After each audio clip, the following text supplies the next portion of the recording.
Hello friends, automobile info only की इस नई वीडियो में फिर से आपका स्वागत है। मेरे सामने खड़ी है FZS और एक तरफ सामने खड़ी है MT-15। तो बहुत लोग ये बोलते हैं जब आते हैं शोरूम में तो 150 सीसी की ये भी बाइक है, 150 सीसी की ये भी बाइक है, लेकिन ये 50-55 हज़ार रुपये का अंतर कहाँ से आ जाता है भाई। तो वो अंतर मैं आपको बताता हूँ कि क्यों आता है, क्योंकि ये चीज़ बहुत कन्फ्यूज होते हैं और शोरूम में बहुत लोग समझा भी नहीं पाते हैं कि आखिर MT-15 क्यों 50,000 रुपये ज़्यादा महंगी है नॉर्मल FZS से।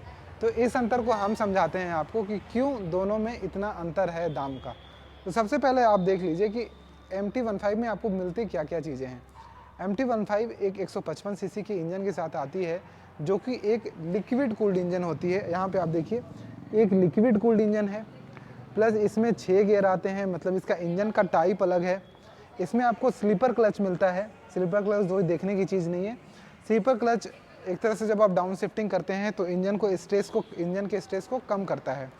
इसके साथ साथ इसमें VVA आता है, वेरिएबल वाल्व एक्चुएशन आता है, जो इसको खास बनाता है। इसके एक पार्टिकुलर RPM के बाद इसमें पावर जो है वो कम नहीं होने देता है। पावर भी इसमें बहुत आता है, जो कि 18.4 यानी 18.2 से 18.4 PS तक का पावर और 14.1 से के आसपास का टॉर्क आपको मिल जाता है, जो कि काफ़ी ज़्यादा है अपने सेगमेंट के हिसाब से देखा जाए तो ये चीज़ें जो मैंने आपको बताई ये सब इसमें अभी नहीं है।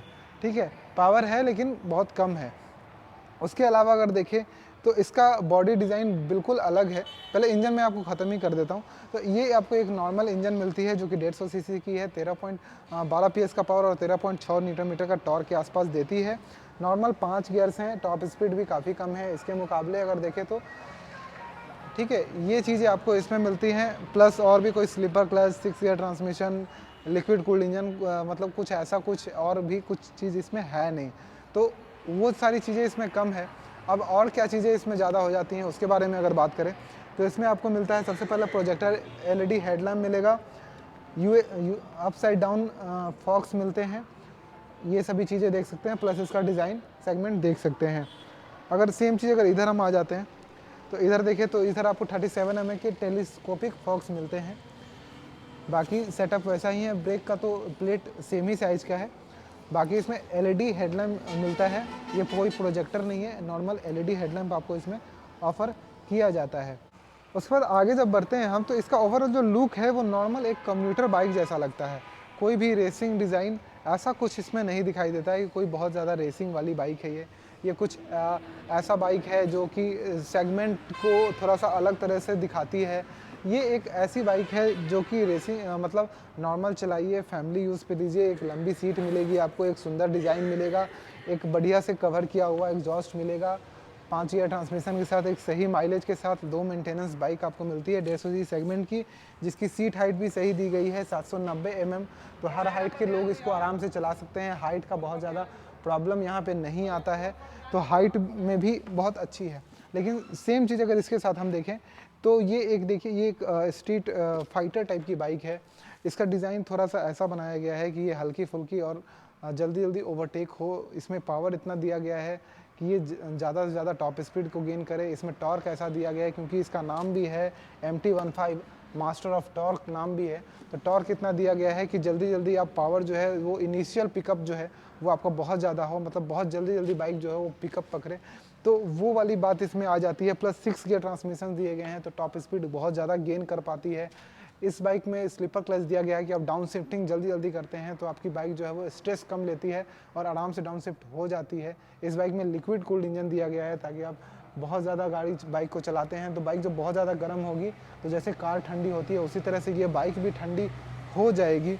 ये सभी चीज़ें, प्लस इस बाइक में VVA भी दिया गया है कि जब आप इस बाइक को हर गियर पे, जैसे कि हम 6500 RPM के पास जाते हैं तो मान लीजिए हमारा बाइक उतना ही एयर कंज्यूम कर सकता है, उतना ही एयर इनटेक कर सकता है जितना उसका पहले से डिज़ायर्ड रहता है। लेकिन जैसे जैसे हमारा RPM बढ़ता है, जैसे क्योंकि इसमें 10,000 RPM तक इसका पावर जो है वो जाता है, पावर के साथ 10,000 RPM दिया गया है, तो उसके साथ साथ VVA जो है एक्स्ट्रा एक समझ लीजिए एक वाल्व ओपन कर देता है जिससे और ज़्यादा एयर इनटेक होती है और ज़्यादा फ्यूल कंजप्शन होता है, जिससे बाइक जो है 6,500-7,000 RPM के बाद भी उसी पिकअप उसी पेस में जो है वो बनी रहती है अलग अलग गियर्स पे।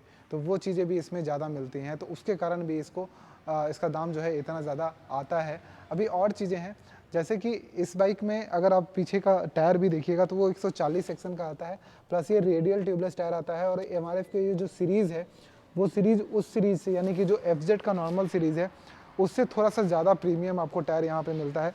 ये आप टायर देख लीजिए, C8 का इसमें टायर आपको लगा हुआ है, ये भी 140 सेक्शन का है, लेकिन इसकी बात और इसकी बात जो है वो अलग हो जाती है। इसका जो ओवरऑल जो डिज़ाइन बनाया गया है वो एक ज़्यादा स्पीड में चलने के हिसाब से जो है डिज़ाइन इसको बनाया गया है। उसके अलावा अगर हम देखें तो यहाँ पे आपको जो मिलता है सॉकर, जो मोनो सॉकर मिलता है वो मिलता है यूनिट लिंक मोनोसॉक, जो कि नॉर्मल जो मोनोसॉक होता है उससे महंगा होता है। तो ये डायरेक्ट सॉकर इसमें जुड़ा हुआ है, यहाँ से शायद दिख रहा होगा, एक मिनट, हाँ अभी, तो यहाँ से ऐसे दिख रहा होगा, इधर से फिर दोबारा यूनिट लिंक होता है, मतलब इंटर लिंक होता है, डायरेक्टली कनेक्टेड नहीं होता है। तो वो चीज़ इसमें आपको मिल जाती है, जिसका कंफर्ट जो है वो नॉर्मल एक कम्यूटर से बहुत ज़्यादा होता है। तो इसको ज़्यादा जंप भी होता है, बाइक ज़्यादा स्पीड में चलती है, तो बाइक को बैलेंस रखने में बहुत ज़्यादा मदद करता है ये जो मोनोसॉक यूनिट लिंक सॉकर होता है। लेकिन यहाँ पे जब हम बात करते हैं तो यहाँ पे आपको normal monoshock 7 step adjustable monoshock shock absorber मिलता है। तो ये नॉर्मल सभी बाइक्स में आता है, जैसा 7 स्टेप एडजस्टेबल वही चीज़ आपको यहाँ पे नॉर्मल दे दिया गया है। तो बहुत सारी ऐसी चीज़ें हैं इस बाइक में जो कि उसके मुकाबले उतनी प्रीमियम नहीं है। जैसे यहाँ पे आप अगर डिजिटल इंस्ट्रूमेंट क्लस्टर भी देखते हैं तो भी आपको एक छोटा सा यहाँ पे काफ़ी छोटा सा दिया जाता है ये। लेकिन अगर आप यही चीज़ MT की देखते हैं तो MT में ज़्यादा इन्फॉर्मेशन से आपको यहाँ पे दिखाई देते हैं इंस्ट्रूमेंट कंसोल पे, तो वो आपको चीज़ें मिल जाती हैं। अब आ जाते हैं ओवरऑल अपीयरेंस एंड लुक और डिज़ाइन और सेगमेंट की। तो ये एक शॉर्ट स्टॉक एक डिफरेंट टाइप का इंजन है जिसका प्राइस ज़्यादा होता है, जैसे KTM की इंजन हो गई, मतलब जो भी इंजन हो गई, इसका एक सेगमेंट अलग है इंजन का जिसका दाम थोड़ा ज़्यादा आता है इस सेगमेंट के इंजन से, तो उसके कारण दाम ज़्यादा बढ़ जाता है। इसका जो ओवरऑल डिज़ाइन है वो एक प्रीमियम बाइक का डिज़ाइन है, तो उसके कारण इसका दाम जो है वो ज़्यादा हो जाता है। इस बाइक का जो ओवरऑल कॉन्सेप्ट है कि इसको बनाया क्यों गया है, मास्टर ऑफ टॉर्क क्यों बनाया गया है, तो इसको एक ऐसा तरीके से बनाया गया है कि लोग इस पर सिर्फ फन करते हैं, तो उस हिसाब से इसको बनाया गया है। तो उसके कारण इसकी हर चीज़ों के जो कंपोनेंट हैं उसको थोड़ा सा ज़्यादा रिजिड, मतलब मजबूत भी बनाया गया होगा, ऐसा मैं बोलना चाह रहा हूँ। तो वो भी चीज़ें आपको यहाँ पे मिलती हैं, उसी कारण से आपको यहाँ पे USD फॉक्स जो है वो दिखाई दे रहे हैं। तो ये ज़्यादा मजबूत भी यहाँ पे रिजिड ज़्यादा बनाया गया है, तो वो भी चीज़ें आपको इसमें मिलती हैं। तो ओवरऑल आप समझ गए होंगे कि क्यों MT-15 50,000 रुपये ज़्यादा महंगी है नॉर्मल FZ से S से। तो आपको अगर साधारण इस्तेमाल करना है, बहुत ज़्यादा कुछ दिमाग नहीं लगाना है बाइक पे, बस बाइक चलाया और स्टार्ट किया और कहीं जाके लगाया और फिर अपना काम किया, फिर वापस आया, तो आपके लिए सफिशिएंट है FZS। लेकिन आपको एक फंकी, एक फ़न करना है बाइक के साथ, एक स्टाइलिस्ट बाइक आपको चाहिए, एक लाइन में खड़ी हो तो बाइक अलग नज़र आनी चाहिए, तो वो चीज़ अगर आपको करना है तो फिर आपके लिए MT-15 वहाँ पे बेस्ट नज़र आती है। और मैं आपको एक और बात बता दूं लास्ट में कि इस इंजन के कंपैरिजन में 150 सीसी सेगमेंट में कोई भी और बाइक नहीं है जो इसको टक्कर दे सकती है, स्पीड, पिकअप, माइलेज, इन सभी चीज़ों में, तो ये उसमें सबसे बेस्ट भी है, तो इसीलिए इसका दाम भी इतना ज़्यादा आपको देना पड़ता है। तो यही मैं आपको समझाना चाह रहा था कि जब आप शोरूम पे आए तो ये ना बोलें कि ये अभी 150 सीसी की, ये भी 150 सीसी की है, तो ये 50,000 ज़्यादा क्यों है। अब आप ये इस कॉन्सेप्ट को कंप्लीट समझ गए होंगे।